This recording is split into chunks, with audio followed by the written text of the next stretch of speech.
حضور کی قربت کا ذریعہ بھی درود ہے۔ کون سا مومن ہوگا جس کو حضور کے دیدار کا شوق نہیں ہے؟ کثرت درود کی برکت یہ ہے کہ حضور کا دیدار نصیب ہوتا ہے۔ حضور کا دیدار نصیب ہو جائے تو بتاؤ اور کیا چاہیے؟ اللہ اکبر۔ جب ہم اللہ کی بارگاہ میں عرض کرتے ہیں اللہم صلی علی سیدنا محمد، تو اس کا مفہوم کیا ہے، اس کا معنی کیا بنتا ہے؟ تو فرماتے ہیں فمعناہ، اس کا معنی یہ ہے عظمہ فی الدنیا، اے اللہ دنیا کے اندر محبوب کی عظمت کو اور بلند کر دے۔ کیسے بلند کر دے؟ بے اعلاء ذکر ہی، کہ محبوب کے ذکر کو علو اور مرتبت اور شان و شوکت عطا کر دے۔ وَإِظْهَارِ دَعْوَتِهِ، اور حضور کی دعوت کو پھیلا دے اور پوری دنیا پہ غالب کر دے۔ وَإِبْقَاءِ شَرِيَّتِهِ، اور حضور کی شریعت کو دوام بخش دے۔ وَفِي الْآخِرَةِ بِتَشْفِيعِهِ فِي أُمَّتِهِ، اور آخرت کے اندر اس کا وہی مفہوم جو علامہ آلوسی بغدادی نے کیا کہ حضور علیہ السلام کو جو حق شفاعت دیا جائے گا، اس کے لیے اللہ سے دعا مانگنا۔ اور حضور نے خود ارشاد فرمایا کہ میرے لیے وسیلے کی دعا مانگو۔ یہ جو ہم اذان کے بعد دعا مانگتے ہیں کہ اے اللہ ہمارے آقا و مولا کو مقام وسیلہ عطا فرما، اور حضور علیہ السلام کے لیے یہ دعا مانگنا ہے۔ اور حضور مقام محمود پہ جلوہ فروز ہوں گے، اور وہاں حضور کو خاص کلمات دیے جائیں گے جو اس سے قبل نہ کسی نے بولے ہیں نہ اس کے بعد کوئی استعمال کرے گا۔ وہ حضور کو القاء کیے جائیں گے اور ان خاص لفظوں سے حضور اللہ کی تعریف فرمائیں گے، اللہ کی حمد بولیں گے، اور اس حمد کے صلے میں اللہ تعالیٰ محبوب سے فرمائے گا محبوب مانگتا ہے جو میں تجھے عطا کرتا ہوں۔ تو حضور کیا مانگیں گے؟ خود فرمایا کہ ہر نبی کو اللہ نے دعا کا کوٹا دیا ہے، اس نے وہ دعا دنیا پر ہی مانگ لی، لیکن میں نے اپنی دعا کو آخرت کے لیے بچا کے رکھا ہے، اور وہ کیا ہے کہ میں گناہ گاروں کی شفاعت کے لیے اللہ کے حضور عرض کروں گا۔ یہاں امام اہل محبت امام احمد رضا خان فاضل بریلوی کا انداز دیکھیے، پیش حق مجدہ شفاعت کا سناتے جائیں گے، آپ روتے جائیں گے ہم کو ہنساتے جائیں گے، وسعتیں دی ہیں خدا نے دامن محبوب کو، جرم کھلتے جائیں گے اور وہ چھپاتے جائیں گے۔ جب دامن شفاعت کھولیں گے تو بڑے بڑے گناہ گار اس شفاعت کی پناہ میں آ جائیں گے، بلکہ شفاعت کا جب دامن کھلے گا تو نیکوکار بھی گناہ گاروں کی صفوں میں شامل ہونے کی کوشش کریں گے کہ ہم حضور کی شفاعت کے حقدار بن جائیں۔ وہ کسی نے کسی موقع پہ اپنے ذوق میں اور اپنی لے میں پڑھا کہ وہ اپنا مقدمہ کیسے ہار سکتا ہے جس کے حضور وکیل ہوں، تو لوگوں نے داد دی۔ میں بھی اس مجمع میں بیٹھا تھا، بہت پرانی بات ہے، تو میں نے اس زمانے میں اس کو ٹوک دیا، روک دیا۔ میں نے کہا نہ یوں نہ کہو، حضور ہمارے وکیل ہیں، لیکن وکیل نگہبان کے معنی میں، لیکن تم بات مقدمے کی کر رہے ہو، مقدمے والے وکیل ایڈوکیٹ کے معنی میں نہیں ہے۔ چونکہ جو وکیل ہوتا ہے وہ جج کو کہتا ہے صاحب میرے موکل نے یہ جرم نہیں کیا لہٰذا چھوڑ دیں، اگر جرم ثابت ہو جائے تو پھر سزا پکی ہوتی ہے۔ تو جو وکیل ہوتا ہے وہ یہ ثابت کرتا ہے کہ میرے موکل نے جرم نہیں کیا لہٰذا چھوڑا جائے۔ حضور ہمارے وکیل نہیں ہیں، ہمارے شفیع ہیں۔ وکیل کہتا ہے جرم نہیں کیا چھوڑ دے، اور شفیع کہتا ہے سب کچھ کیا ہے میرا آنا دیکھ لے۔ حضور وکالت نہیں فرمائیں گے، حضور شفاعت فرمائیں گے، اور حضور کی شفاعت سے بڑے بڑے گناہ گاروں کو نجات ملے گی۔ شفاعتی لأہل الکبائر من امتی، حضور فرماتے ہیں کہ میں امت کے بڑے بڑے گناہ گاروں کی سفارش کروں گا۔ تو یہ حضور علیہ السلام کو حق دیا جائے گا آخرت کے میدان میں، اور آقا کریم علیہ السلام سجدے میں سر رکھیں گے۔ بخاری شریف میں حدیث شفاعت اٹھائیں، ایک بار نہیں 4 بار سر رکھیں گے، اور ہر بار رب کہے گا کہ مالک سر انور تو اٹھاؤ، جو کہو وہ مان لیں گے، جس کی سفارش کرو گے وہ قبول کر لیں گے، اور پھر حضور سفارش کرتے چلے جائیں گے اور امت کو بخشواتے چلے جائیں گے۔ فرمایا اوتیت الشفاعہ، مجھے شفاعت دی گئی، اور ہر نبی کو ایک دعوی مستجابہ قبول ہونے والی دعا زندگی میں عطا کی گئی، دعا کا خصوصی کوٹا دیا گیا۔ ہر نبی نے وہ دعا کا حق دنیا پہ استعمال کر لیا، لیکن فرمایا کہ غلاموں میں نے وہ دعا تمہارے لیے بچا کے رکھی ہوئی ہے۔ یہاں فاقے کاٹ لے، تکلیفیں کاٹ لی، دکھ برداشت کر لیے، اذیتیں، تکلیفیں، کیا کچھ نہیں تھا جو حضور علیہ السلام نے برداشت نہیں کیا، لیکن وہ شفاعت کے لیے حضور قیامت کے دن بازو رحمت کھولیں گے تو پھر گناہگاروں کی نجات کی ضمانت ہوگی۔ تو حضرت علامہ ابن منظور افریقی علیہ رحمہ فرماتے ہیں کہ یہ مفہوم ہے صلاۃ رحمت۔ اللہ تعالیٰ جل شانہ اپنے محبوب پر مزید رحمتوں کا نزول فرماتا ہے، جس سے حضور کے درجے بلند ہوتے ہیں اور حضور کی عظمت میں اور اضافے ہوتے ہیں۔ اور جب فرشتوں کی طرف نسبت کی جائے تو فرشتوں کی طرف نسبت بھی دعا کے معنی میں ہے۔ اور جب ہم اللہ کی بارگاہ میں یہ دعا مانگتے ہیں کہ اے اللہ اس پیارے محبوب علیہ السلام پر رحمت نازل فرما، تو یہ اللہ کی بارگاہ میں گزارش ہوتی ہے۔ اسی لیے علماء نے کہا کہ درود ایک ایسا وظیفہ ہے جو کسی صورت میں رد نہیں ہوتا۔ چونکہ ہم یہ کہتے ہیں اے اللہ اپنے پیارے نبی پر رحمت نازل فرما، وہ تو پہلے ہی فرما رہا ہے، تو ہم کہیں یا اللہ اپنے نبی پہ رحمت نازل فرما، تو کیا اللہ فرمائے گا کہ میں نہیں فرماتا؟ اس لیے یہ ہو ہی نہیں سکتا۔ علماء کہتے ہیں کہ جو درود ہے وہ بہر صورت قبول ہوتا ہے۔ اس لیے حضرت عمر رضی اللہ تعالیٰ عنہ فرماتے ہیں کہ دعا کو درود کے ساتھ جوڑ لو، درود تو قبول ہونا ہی ہونا ہے، تمہاری دعا بھی قبول ہو جائے گی۔ چونکہ اللہ تعالیٰ جل شانہ کی یہ شان نہیں ہے کہ بعض کو قبول کر لے اور بعض کو ترک کر دے۔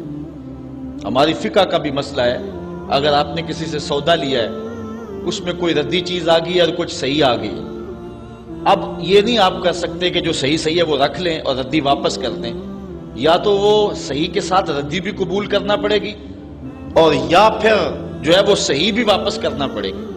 یہ نہیں ہوگا کہ مرضی کی رکھ لی اور مرضی کی واپس کر لی، یا سارا سودا قبول کرنا پڑے گا یا سارا سودا واپس کرنا پڑے گا۔ تو اللہ تعالیٰ جل شانہ کے حضور جب درود کے ساتھ دعا مانگی جائے تو پھر اللہ تعالیٰ جل شانہ اس دعا کو چھانٹ کے الگ نہیں کرتا کہ میں نے یہ نہیں قبول کرنی، درود کے ساتھ جو مانگی ہوئی دعا ہے اللہ وہ بھی مستجاب فرما لیتا ہے، وہ بھی قبول فرما لیتا ہے۔ درود پاک وہ بابرکت عمل ہے کہ جو اہل ایمان کو تعلیم دیا گیا۔ علماء نے لکھا کہ زندگی میں ایک مرتبہ درود شریف پڑھنا فرض ہے، اور جب حضور علیہ السلام کا نام لیا جائے اس وقت درود پڑھنا واجب ہے۔ اس کے علاوہ بھی وجوب کے اور بہت سارے مقامات علماء نے بیان کیے، اور نمایاں 40 مقامات علماء نے بیان کیے جہاں درود شریف پڑھنا مستحب ہے، لیکن بعض مقامات پہ درود شریف پڑھنا مکروہ بھی ہے، جس طرح باتھ روم اور اس قبیل کے اور مقامات اور جگہ اور جو ہے وہ احوال ایسے ہیں جہاں درود شریف نہیں پڑھا جائے گا۔ باقی درود شریف وہ بابرکت وظیفہ ہے، وہ مقبول بارگاہ عمل ہے کہ جس کو جتنی بار مرضی پڑھو، ایک تو طبیعت میں اکتاہٹ نہیں ہوتی، انسان تھکتا نہیں، اور دوسرا اس عمل کی برکتیں اتنی ہیں، اس کا ثواب اتنا ہے کہ حضور نبی رحمت صلی اللہ علیہ وسلم کا فرمان حضرت ابو ہریرہ رضی اللہ تعالی عنہ سے سماعت کر لیجئے کہ حضور علیہ السلام نے ارشاد فرمایا من صلی علیہ صلاۃً واحدۃ صلی اللہ علیہ عشرا، جو میرے اوپر ایک مرتبہ درود پڑھتا ہے اللہ تعالیٰ اس پہ 10 رحمتوں کا نزول فرماتا ہے۔ یہ اس بابرکت وظیفے کا نتیجہ ہے جو بندہ مومن کو نصیب کر دیا جاتا ہے۔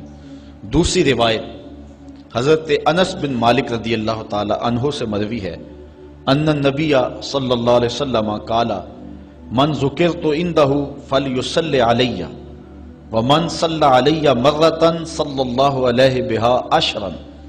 حضور نے فرمایا کہ جس شخص کے سامنے میرا ذکر کیا جائے اس کو میرے پہ درود پڑھنا چاہیے، اس لیے کہ جس نے میرے اوپر ایک مرتبہ درود پڑھا اللہ تعالیٰ اس پہ 10 رحمتیں نازل فرماتا۔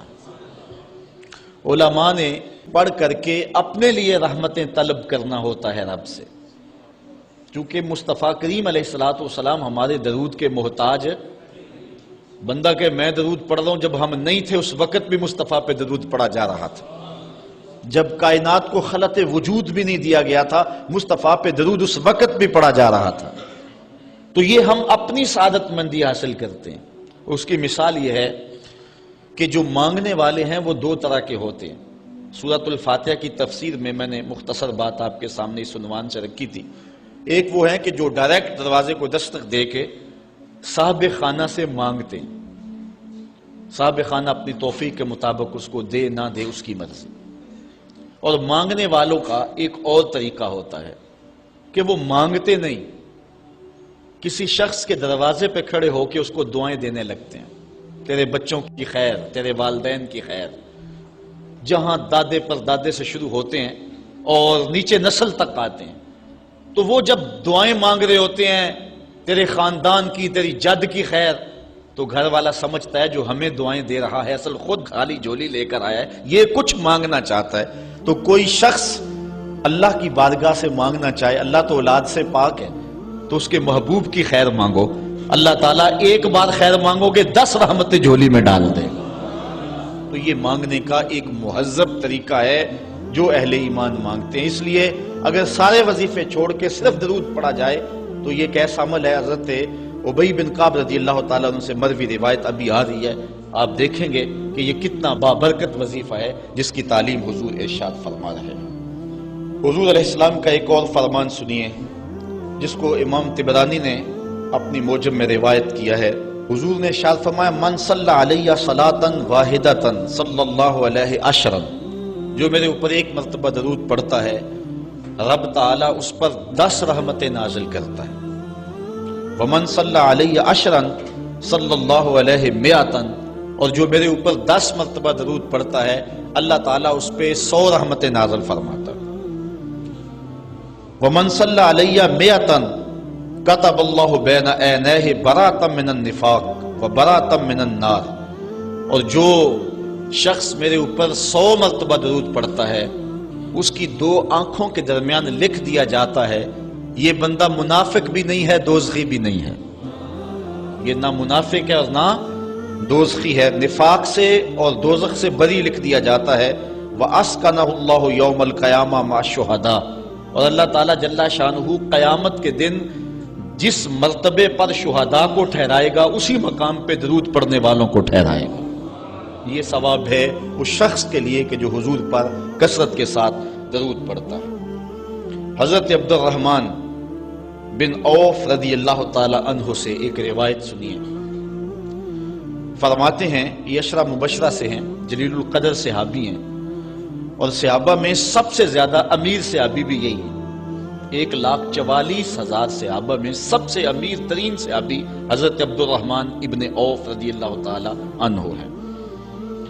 آپ فرماتے ہیں کہ خرج رسول اللہ صلی اللہ علیہ وسلم فاتبعته حتى دخل نخلا فسجد فاطال السجود حتى خفت او خشیت ان يكون الله قد توفاه او قبضه۔ کہتے ہیں ایک دن حضور گھر سے باہر تشریف فرما ہوئے، مسجد نبوی سے نکلے تو میں بھی حضور کے پیچھے پیچھے چل پڑا۔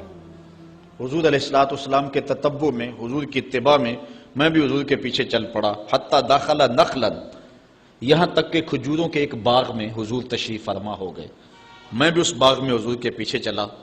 میں نے کیا دیکھا؟ فسجدہ، حضور نے سجدہ فرمایا، فاطال السجود، اور سجدہ اتنا لمبا تھا، حتی خفت او خشیت ان یکون اللہ قد توفى او قبضه، مجھے ڈر لگا کہ حضور علیہ السلام کا وصال ہو گیا، کہ حضور نے سر انور رکھا سجدے میں پھر اٹھا ہی نہیں رہے تھے، تو میں ڈرا اس بات سے کہ کہیں حضور کا وصال نہ ہو گیا ہو، حضور علیہ السلام اس دار فانی سے کوچ نہ کر گئے ہوں۔ تو کہتے ہیں کہ قال فجئت انظر فرفع راسه، میں دیکھ ہی رہا تھا کہ اچانک حضور نے سر انور اٹھا لیا۔ فقال مالک یا عبد الرحمن، تو میرا رنگ اڑا ہوا تھا، میری طبیعت کے اوپر ایک عجیب کیفیت تھی، حضور نے سر اٹھایا اور مجھے اس حالت میں دیکھا، کہا کہ اے عبد الرحمن تجھے کیا ہو گیا؟ میں نے کہا فذکرت ذالک لہ، جو مجھے ہوا تھا میں نے وہ بتا دیا۔ میں تو ڈر گیا تھا، چونکہ صحابہ کی زندگی ہی تو حضور کے نام سے تھی، اور آقا کریم کی زندگی کے ساتھ اور حضور کی حیات کے ساتھ ہی تو وہ جیتے تھے بلکہ اڑتے تھے۔ اور صحابہ رضوان اللہ علیہ مجمعین کے لیے سب سے مشکل وقت حضور علیہ السلام کی وفات کا وقت تھا، ان سے برداشت نہیں ہوتا تھا۔ آپ نے پڑھا ہوگا، سیر میں علماء سے سنا ہوگا، حضرت عمر نے تلوار نکال لی تھی حضور کے وصال پر، کوئی کہے تو صحیح حضور کا وصال ہو گیا، میں گردن کاٹ دوں گا۔ روتے تھے، عجیب کیفیت تھی۔ حضرت ابوبکر صدیق نے ہاتھ آگے کیا، لیکن حضرت عمر جو ہیں وہ ان کی بات بھی سننے کے لیے تیار نہیں تھے۔ حضرت بلال چیخیں مارتے تھے، عجیب حالت تھی۔ حضرت سیدہ فاطمہ کہتی تھی، سبت علی مصائب لو انہا سبت علی الیام سرنا لیالیا، لوگوں میرے اوپر جو مصیبتیں ٹوٹ پڑی ہیں، اگر وہ چٹے دنوں پہ پڑتی تو وہ بھی کالی راتیں بن جاتے، اتنی مصیبتیں آ گئی۔ حضور علیہ السلام کے وصال پر یہ صحابہ کی کیفیت۔ حضرت زید بن عبداللہ اپنے باغ کو پانی دے رہے تھے، حضرت امام زرقانی نے لکھا ہے ان کے بیٹے نے جا کے کہا کہ ابا جی کو بات سنی ہے؟ انہوں نے کہا بتاؤ بیٹے کیا ہوا ہے؟ کہا حضور کا وصال ہو گیا۔ تو حضرت زید نے یوں ہاتھ اٹھائے اور سنو انہوں نے کیا کہا، اللہم اذہب بصری حتی لا ارا بعد حبیبی محمد احدا، اے اللہ مجھے اندھا کر دے، مجھے نابینا کر دے۔ آنکھوں کے چراغ روشن اس لیے تھے کہ تیرے رسول کو دیکھتا تھا، اب حضور اگر اس دنیا سے چلے گئے تو میں نے آنکھوں کی چراغ کیا کرنے؟ تو اللہ تعالیٰ نے ان کی دعا قبول فرما لی اور وہ فوراً نابینا ہو گئے۔ کسی نے بعد میں ان کے پاس جا کے افسوس کیا کہ تمہاری آنکھوں کی بینائی جاتی رہی ہے، بڑا افسوس ہوا ہے۔ وہ فرمانے لگے تمہیں ہوا ہوگا، مجھے تو کوئی نہیں ہوا، میں تو حضور کے بغیر کسی کو دیکھنا ہی نہیں چاہتا۔ اور اعلیٰ حضرت فرماتے ہیں کون نظروں پہ چڑھے دیکھ کے تلوا تیرا، جس نے آپ کو دیکھا پھر وہ کسی کو جو ہے وہ اور کیوں دیکھے۔ تو یہ صحابہ کی کیفیت تھی۔ بلکہ غدابہ نامی اونٹنی جس پہ حضور سواری کیا کرتے تھے، کتب میں آتا ہے، صحیح روایات ہیں، وہ حضرت فاطمہ زہرا کی دہلیز پر سر رکھ کے رویا کرتی تھی۔ اور وہ یافور نامی دراز گوش جس پہ حضور سواری کیا کرتے تھے، جس کو ہم اپنی زبان میں گدھا کہہ لیتے ہیں لیکن نسبت رسول سے ہوگی تو پھر اس کو دراز گوش کہیں گے، تو وہ قبیلہ بنو سلیم کے کنویں میں چھلانگ لگا کے مر گیا کہ جب حضور چلے گئے ہیں تو ہم نے جی کے کیا لینا۔ یہ کیفیت جانوروں کی تھی۔ اللہ اکبر۔ تو حضور کی جدائی کا صدمہ کون برداشت کرے؟ آپ نے سنا نہیں کہ استن حنانہ حضور کے فراق میں کیسے تڑپ تڑپ کے روتا تھا؟ صحاح میں روایت ہے، لگتا تھا جس طرح پھٹ جائے گا۔ اور آقا کریم ممبر سے نیچے اترے اور آقا نے اس کو دونوں ہاتھوں میں لیا، پھر تسلی دی، اور ایسے لگا جس طرح کہ بچھڑا ہوا بچہ ماں کی گود میں آ جائے تو اس کی گگھی بن جاتی ہے، یہ کیفیت ہوئی۔ پھر حضور ممبر پہ جلوہ فراز ہوئے اور صحابہ سے مخاطب ہو کے کہا لو لم افعل ھکذا لھن الی یوم القیامہ، اگر میں اپنے عاشق زار کو ممبر سے اتر کے یوں تسلی نہ دیتا تو یہ لکڑی کا ستون قیامت تک روتا ہی رہتا۔ اللہ اکبر۔ یہ ہے حضور کے پیار کی کیفیت۔ ان کے لیے مشکل مرحلہ تھا۔ تو حضرت عبد الرحمن بن عوف رضی اللہ تعالیٰ عنہ کہتے ہیں میں نے جو میرے پہ بیتی تھی نا، جو میری حالت ہوئی تھی، میں نے صاف صاف عرض کی حضور میں تو بہت پریشان ہوا تھا۔ تو حضور نے فرمایا فقالا ان جبرائیل علیہ السلام قال لی، سنو کہ جبریل امین میرے پاس آئے اور انہوں نے مجھے آ کے کہا الا ابشرک ان اللہ عز وجل یقول، کہ حضور میں آپ کو بشارت نہ دوں کہ رب کیا کہتا ہے؟ وہ یہ کہتا ہے من صلی علیک صلیت علیہ ومن سلم علیک سلمت علیہ۔ ذرا دیکھیے لفظ، حضور فرماتے ہیں میں کیوں سجدے میں گیا تھا؟ سنو اے عبد الرحمن ابن عوف واقعہ کیا ہوا، میں اتنا لمبا سجدہ کیوں کیا؟ کہا میرے پاس جبریل آئے اور جبریل نے مجھے رب کا سندیسہ دیا، پیغام دیا کہ محبوب آپ کا رب کہتا ہے کہ آپ کا جو امتی آپ پہ درود پڑے گا میں رب ہو کے اس پہ درود پڑھوں گا، اور جو آپ کا امتی آپ کو سلام کہے گا میں رب ہو کے اس کو سلام کروں گا۔ تو حضور فرماتے ہیں فسجدت للہ شکرا، تو پھر میں سجدہ نہ کرتا، پھر میں شکر کا سجدہ نہ کرتا اور میرا سجدہ لمبا نہ ہوتا کہ اتنا کرم ہوا کہ میرا اگر غلام مجھ پہ درود بھیجے تو رب اس پہ درود بھیجتا ہے۔ اللہ اکبر۔ یہ کرم نوازیاں اس شخص پر کہ جو حضور نبی رحمت صلی اللہ علیہ وسلم پر درود بھیجتا ہے۔ آئیے حضرت عبداللہ ابن مسعود رضی اللہ تعالی عنہ سے ایک روایت سنتے ہیں۔ کہتے ہیں کہ ان للہ ملائکۃ سیاحین یبلغون عن امتی السلام، اللہ کے کچھ فرشتے ہیں جن کی ڈیوٹی یہ ہے وہ دھرتی پر گھومتے ہیں، پوری دنیا پہ چکر لگاتے ہیں، اور کرتے کیا ہیں؟ جہاں جہاں بھی کوئی شخص میرے اوپر سلام بھیجے تو وہ اس امتی کا سلام میرے تک پہنچاتے ہیں کہ حضور آپ کے فلاں امتی نے آپ تک جو ہے وہ سلام بھیجا ہے۔ اور دوسری روایت حضرت حسن رضی اللہ تعالیٰ عنہ اپنے باپ حضرت علی المرتضیٰ سے روایت کرتے ہیں کہ حضور علیہ السلام نے ارشاد فرمایا، حیث ما کنتم فصلوا علیہ فإن صلاتکم تبلغنی، فرمایا علی جہاں بھی رہو میرے اوپر سلام پڑھا کرو، تمہارا سلام مجھے پہنچتا ہے۔ جہاں بھی رہو میرے اوپر سلام پڑھنے کو، عمل کو نہ چھوڑنا۔ قیامت کے دن حضور علیہ السلام کی سب سے زیادہ قربت کس شخص کو نصیب ہوگی؟ تو وہ روایت ہے حضرت عبداللہ ابن مسعود رضی اللہ تعالی عنہ سے کہ حضور نے فرمایا، ان اول الناس بی یوم القیامہ اکثرہم علی صلاۃ، قیامت کے دن میرا سب سے زیادہ قریبی شخص وہ ہوگا کہ جو میرے اوپر کثرت کے ساتھ درود پڑھا کرتا ہے۔ حضرت ابی بن کعب رضی اللہ تعالیٰ عنہ کی وہی روایت جو میں نے جس کا اشارہ دیا، روایت کرتے ہیں، کان رسول اللہ صلی اللہ علیہ وسلم اذا ذهب ربع اللیل قام فقال یا ایھا الناس اذکروا اللہ جاءت الراجفہ تتبع الرادفہ جاء الموت بما فیہ جاء الموت بما فیہ۔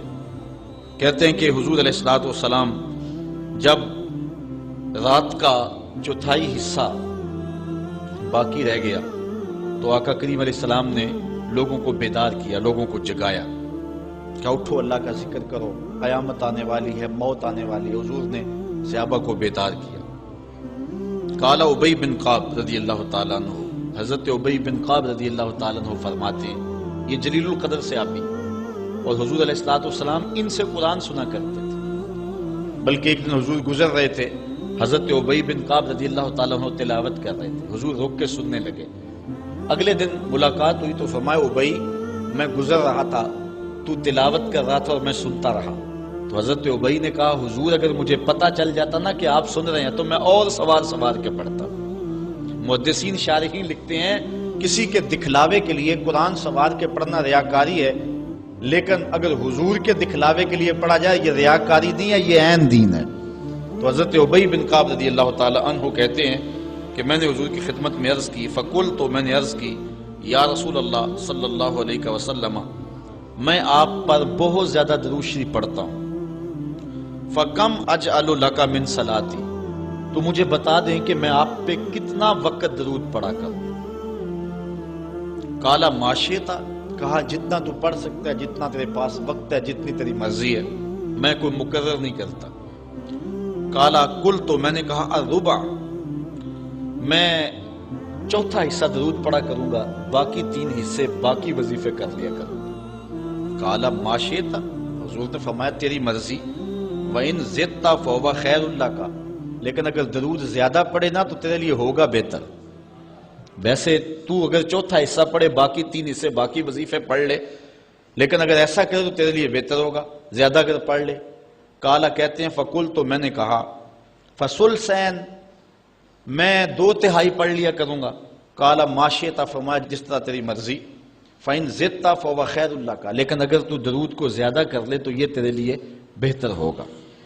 قلت النصف، میں نے عرض کی حضور میں آدھا وقت درود پڑھ لیا کروں گا، باقی آدھا وقت دیگر وظائف پڑھ لیا کروں گا۔ قلت، جب میں نے یہ بات کہی تو حضور نے فرمایا ما شئت، جو تیری مرضی، جو تیرے دل میں آئے، وَإِن زِدْتَ فَهُوَ خَيْرٌ لَكَ، لیکن اگر تو درود کو اور زیادہ کر دے تو تیرے لیے ہے بہتر۔ کہتے ہیں کہ میں نے عرض کی اجعل لک صلاتی کلھا، حضور پھر میں سارا وقت درود ہی پڑھ لیا کروں گا، میں سارا وقت درود ہی پڑھ لیا کروں گا۔ تو آقا کریم نے فرمایا پھر تجھے دنیا کی تکلیفیں بھی نہیں پہنچیں گی اور آخرت میں بھی تجھے نجات مل جائے گی، کیونکہ انسان وظیفہ 2 مقاصد کے لیے کرتا ہے، میری دنیا کے معاملہ ٹھیک ہو جائیں، کچھ وظائف اس لیے پڑھتا ہے، یا پھر میری آخرت ٹھیک ہو جائے اس لیے وظائف پڑھتا ہے۔ 2 ہی غرضیں ہوتی ہیں وظائف پڑھنے سے، لیکن حضور نے فرمایا اگر تو سارا وقت درود پڑھتا رہے تو پھر تیری دنیا بھی ٹھیک ہو جائے گی، تیری آخرت بھی ٹھیک ہو جائے گی، تیرے سارے معاملے ٹھیک ہو جائیں گے۔ اللہ اکبر۔ اور حضور علیہ السلام کا یہ ایک اور فرمان سنیے، جس کو حضرت انس رضی اللہ تعالیٰ عنہ روایت کرتے ہیں، حضور علیہ السلام نے ارشاد فرمایا، من صلی علیہ فی یوم 1000 مرہ لم یمت حتی یرا مقعدہ من الجنہ، جو ایک دن میں 1000 مرتبہ میرے